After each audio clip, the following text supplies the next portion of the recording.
Assalamualaikum warahmatullahi wabarakatuh. Perkenalkan, nama saya Ingrayani Mujafar dengan NIM 150466242, Prodi Pendidikan Kesejahteraan Keluarga, Fakultas Teknik Universitas Negeri Jakarta. Hari ini saya akan mempresentasikan poster saya yang berjudul Tingginya Masalah Kesehatan Jiwa pada Remaja Indonesia dalam Waktu 4 tahun terakhir. Baik, yang pertama di sini ada deskripsi isu tentang kesehatan jiwa. Menurut Undang-Undang Nomor 18 Tahun 2014 tentang kesehatan jiwa disingkat KESWA adalah kondisi di mana seorang individu dapat berkembang secara fisik, mental, spiritual, dan sosial sehingga individu tersebut menyadari kemampuan sendiri, dapat mengatasi tekanan stres, dapat bekerja secara produktif, dan mampu memberikan kontribusi untuk komunitasnya. Kemudian di sini ada juga definisi kesehatan jiwa menurut WHO.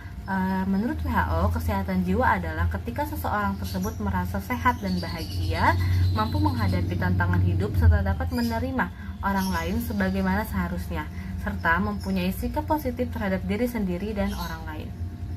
Di sini ada data gangguan mental emosional pada penduduk berumur lebih atau sama dengan 15 tahun berdasarkan data Riskesdas tahun 2018.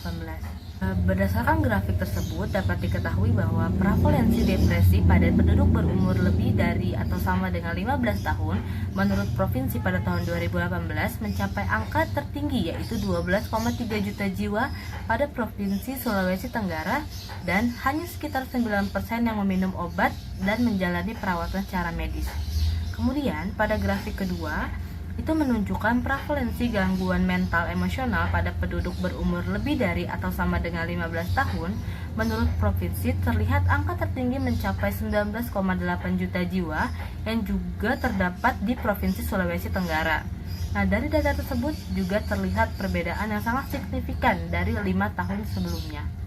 Di sini ada akar masalah dari tingginya masalah kesehatan jiwa pada remaja. Beberapa faktor penyebab gangguan kesehatan mental pada remaja menurut WHO dalam tulisannya pada tahun 2021. Yang pertama di sini ada paparan kesulitan yang dialami oleh remaja, kemudian tekanan untuk menyesuaikan diri dengan teman sebaya dan eksplorasi identitas. Selanjutnya ada pengaruh media dan norma gender yang dapat memperburuk kesenjangan antara realitas hidup remaja dan persepsi atau aspirasi mereka untuk masa depan. Kemudian penentu penting lainnya itu termasuk kualitas kehidupan keluarga dan hubungan dengan teman sebaya.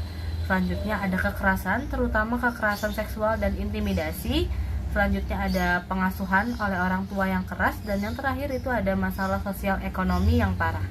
Selanjutnya adalah dampak yang disebabkan dari tingginya masalah kesehatan jiwa pada remaja.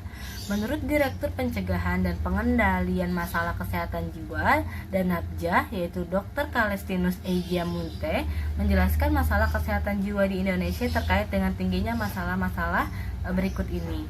Yang pertama, masalah tingginya prevalensi orang dengan gangguan jiwa. Kemudian, tidak semua orang dengan gangguan jiwa bisa mendapatkan pengobatan. Kemudian, terbatasnya sarana prasarana dan tingginya beban akibat masalah gangguan jiwa. Dan yang terakhir, tingginya stigma dan diskriminasi. Kemudian, dampak lainnya yang dapat terjadi dari tingginya angka masalah kesehatan jiwa pada remaja adalah tingginya angka bunuh diri. Baik, bagian terakhir ada solusi dari kondisi tersebut. Yang pertama di sini ada alternatif solusi yang dapat dilakukan oleh keluarga, yaitu dengan mengetahui kebutuhan anak, dan yang kedua berupaya memperbaiki kondisi mental anak dengan mendatangi psikolog dan sebagainya.